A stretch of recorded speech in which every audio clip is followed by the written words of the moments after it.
पिछले कुछ दिन पहले यहीं पे एक प्रेस वार्ता में मैंने आप लोगों को जानकारी साझा करी थी कि किस प्रकार से भारतीय जनता पार्टी की सरकार ने कांग्रेस के सभी अकाउंट्स को फ्रीज कर दिया। आज मुझे बड़े दुख के साथ आप सब लोगों को और आप लोगों के माध्यम से देश की जनता को ये सूचित करना पड़ रहा है कि भाजपा की सरकार ने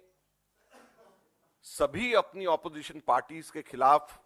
और मुख्य ऑपोजिशन पार्टी के खिलाफ आर्थिक आतंकवाद शुरुआत कर दी। हमारे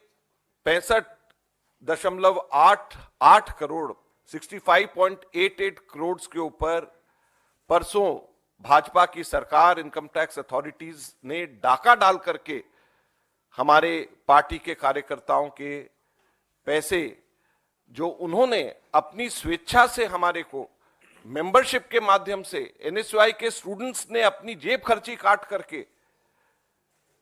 मेंबरशिप के माध्यम से क्राउड फंडिंग, जिसका 95% 100 रुपए से कम हम लोगों के पास में आया था, वो पैसा हम लोगों के बैंक अकाउंट में जो जमा था उस पे डाका डाल करके, चोरी करके वो पैसा मोदी सरकार अपने पास में लेकर के चली गई। मैं बताना चाहूंगा ये 5 अकाउंट्स हैं जिससे कि पैसे लिए गए हैं। मैंने आपको बताया था पिछली बार कि हमने इनकम टैक्स एपेलेट ट्रिब्यूनल में अर्जी लगाई है। इनकम टैक्स एपेलेट ट्रिब्यूनल में हम लोग 14 तारीख को उसी दिन चले गए थे जब हमारे बैंक्स में फ्रीज करने का नोटिस आया था, और एपेलेट ट्रिब्यूनल ने हमारे 21 तारीख को हियरिंग लगाई थी, कल दोपहर को 2:30 बजे की। उससे ठीक एक दिन पहले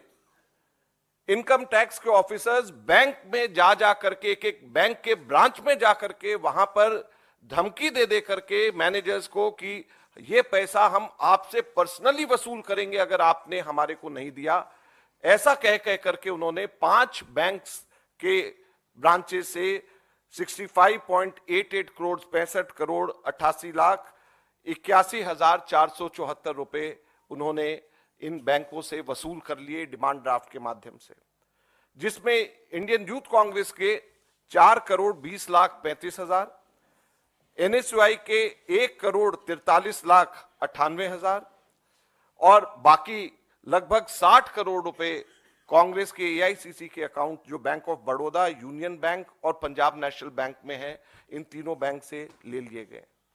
और स्टेट बैंक ऑफ इंडिया में जहां पे आईवाईसी और एनएसयूआई का अकाउंट है वहां से ले लिया गया।